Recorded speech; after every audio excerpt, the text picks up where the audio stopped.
This is a discourse where I'm using some quotes and different types of gems that I have found in this book here. So this is one of the latest books I'm reading. It's called You Are the Eyes of the World.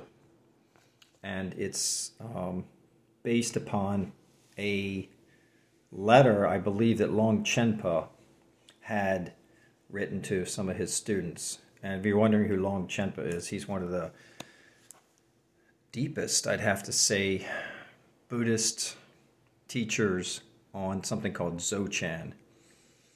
Dzogchen is if you were to go to the Buddhist temple and say, show me the guy, who's the dude who knows everything, who knows the real deep stuff about who we are and what our true nature is, you would get to a practice called Dzogchen, and it's spelled D-Z-O-G-C-H-E-N.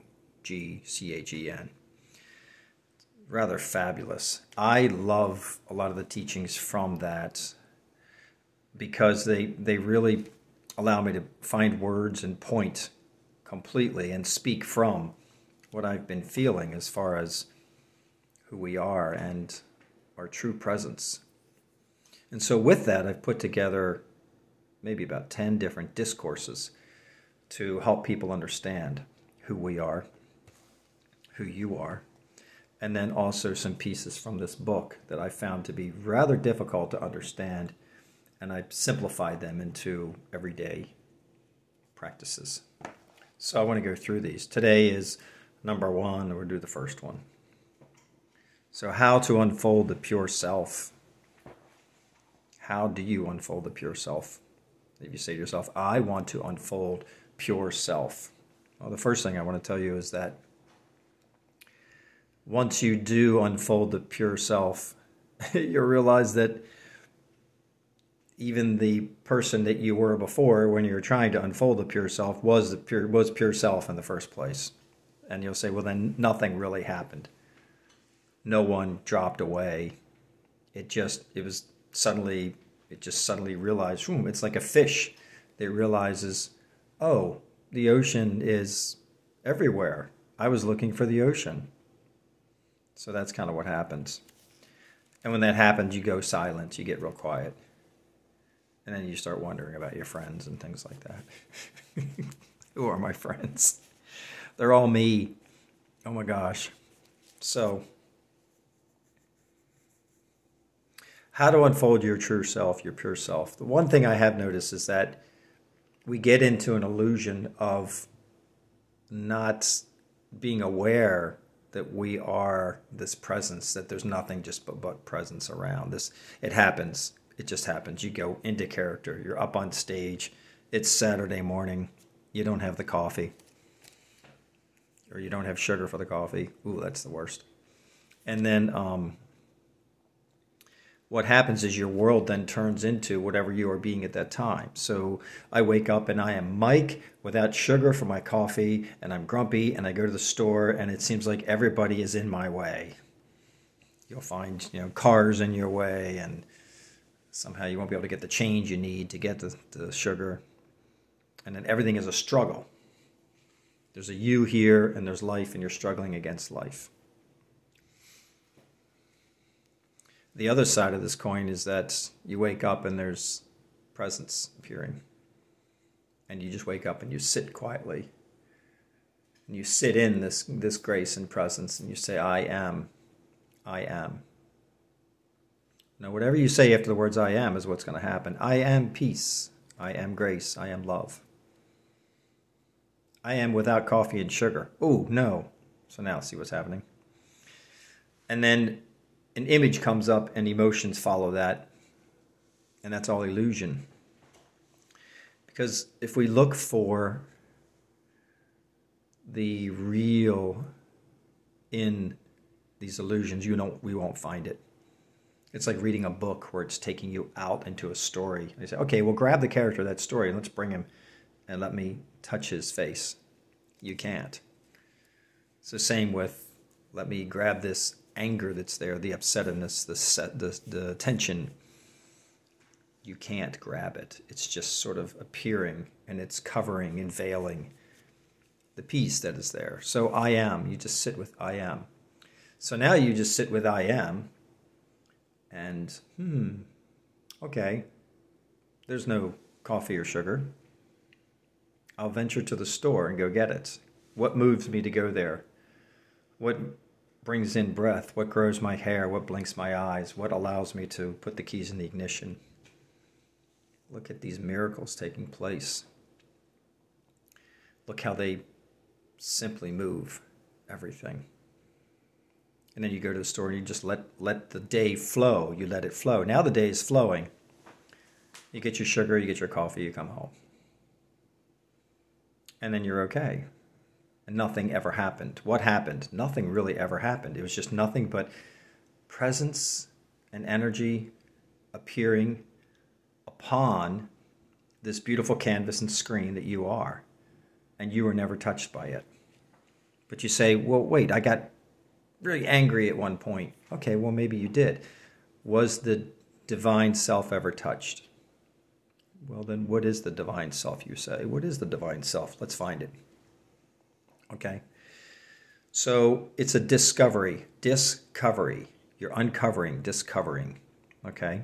The self. And I use the word self. Self means big, huge, boundless self. That's my true self. And once you discover the self, then all of the world becomes the self, as it has always been. So you're not discovering anything new. You're just opening up and seeing for the first time, wow, look at this, just like the fish does in the ocean. Wow, look at the ocean. It's everywhere. I thought it was some other place. And it's actually here appearing as everything. So what are some ways, what are some questions? I'm just going to go through these real briefly. These are questions you can ask to, if you say, I really want to find more peace in my life. So these are questions that will ask that will bring you right to that place where peace appears as everything. Question number 1. And this is a common question. It's easy. Sit quietly, close your eyes, and ask the question, who am I? Who am I? The answer should be felt. Write this question down. Who am I? The answer should be felt. Keep going until the answer is felt to a point where you can't even describe what that answer is. So you sit quietly and you say, who am I, for a little bit. And then I come up to you and say, who are you? What did you find? And you'll say, there's no word that can describe just what I felt. Okay, there you go. That's the first one. If that doesn't do anything for you, we'll go to the second question. The second question is, what is here? What is here? Right now, what is here? And you say, well, there's a table, a phone, there's, somebody left crystals. There's crystals. Cute. What is here? Beyond the objects, what is here? What is felt? There's a presence that's felt. That's it.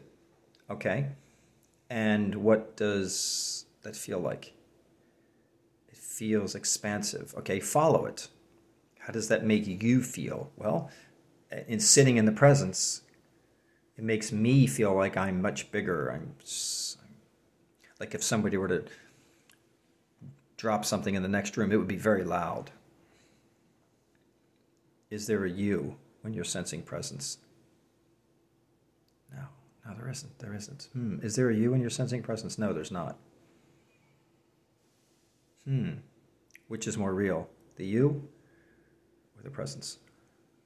So that's the second question. Within that question, you can say, what is here? You can say, what observes the body? What observes the body moving? What observes the mind? Keep looking at that until the body and the mind dissolve into the open presence. Okay, the next set of questions. Here's number 3. What dies? And then what remains? So go into the future, picture your death. What dies? Okay, that's no fun. What remains? Ooh, hold on a second. What is watching death appear? You can do this every night. Every single night you die. And you live on. And at one point, you're actually lying in the bed and there's a body lying in the bed, and there is another character doing dreams over here. So you have the dreams, the character doing dreams over here. It's moving, and it seems so real, so real. And then you have the body laying in the bed. You go, whoa, there's two of me. I'm going to say, well, actually, both of those are wrong. You are neither of those. You're actually the space that both of those are appearing on. What dies and what remains. Pure, unborn stillness. And the very last one, this one you can do right now. I want you to think about your hand. Ooh, look, there's my hand. Okay, now I want you to think about your shoulder. Oh, look, there's my shoulder. Yay. Now I want you to think about your awareness. Think about awareness. Interesting. Okay, so what does awareness do? What's happening when I tell you to think about awareness? Where does the mind go? It goes down, it goes around, it's spinning, it's looking. The mind is busy looking for itself. So the mind is awareness too. Boy, are we amazing. So once the self is discovered, so once this is discovered, so now you have just a glimpse maybe of this. Look, okay? And I say meditate upon it. That doesn't mean close your eyes and just sit for 20 minutes. You can if you want. That might be okay. That could be one way of doing it. Or just sit with it in silence, eyes open, feeling it. What is here? If you need to close your eyes to take away distractions because you're looking at your living room going, I need to vacuum that carpet, then close your eyes. And then you just close your eyes a moment. What is here? Ask that question. Who am I? Sense it. Until it becomes effortless. Okay, just keep sensing it until it becomes effortless, until you can carry this around to a point where there is no you, there's just carrying around, there's just this. There's just energy moving, opening, and it's going within itself. It is a drop of water in the ocean, dancing on a river on the ocean. It's all there. So you go into a room and you see a couch and a chair, sunlight, and you look at all of those things and you realize, wow, all of that is just appearances of this unborn, beautiful presence. And when I say unborn, it's because presence is never born. How can presence be born? How can energy be born? What were you before birth? What were you? What was I before birth? I never thought about that. I was space. Okay, can space be born? No. So it's unborn. This is what you are, always have been. Which means that there's no death either. There's no death. There's just an appearance of death. So once this is sensed and you've realized, wow, this is it, then live until it becomes effortless to sort of sense it there. It's almost like if I point out that there's silence between every word. And there's silence within all sound. And suddenly you start listening to sound and music and things like that. You go, listen to the silence appearing as all those notes. You become aware of it. You just become aware of the subtleness that is appearing in such a beautiful way. Next thing you want to do is sense how it's painted out as everything. Sense, what is this presence that I am? What is the I am? And does it present itself out as everything? Is it emotions? It is. Emotions come through. Happiness, it is within happiness. It is within sadness. It's within this you. It's within you to a point where there is no separate you. There's just this. We can call the you I. Just it's an I. It's within all objects, music. It's within past memories, future ideas, and things like that. This presents itself as everything. You say, well, even the argument I got into with my friend last night, that was not fun. We were out at this little bowling alley, and he was bowling, and we got into an argument over the score. How could that be it? It was. Were your words that you spoke to him, were they planned? Were they scripted? They just came. They just appeared. And the emotions appeared too. And then the emotions of anger appeared. And why did they appear? Because there was a knowingness that there was a illusion of not being connected. So then the anger appears to return you, to come back, to relook. So the very last thing is learn how to be okay resting in the self, which means be okay going, I've got an hour. What are you going to do in the next hour? Do you want to go do something? You know, we can go buy some candles, or we can go to the food store, or we can vacuum. No. What are you going to do for the next hour? I'm just going to sit. I'm just going to sense this beautiful self and just kind of ponder and look and make my day poetry. And this is how you live effortlessly. And there's no one there, just effortlessly appearing. I hope you enjoyed this little 15-minute discourse. I've got several others that I'm really enjoying writing. I'll bring those in. I'll do videos on them. I'll try to leave my comments open so you can comment. Enjoy the day.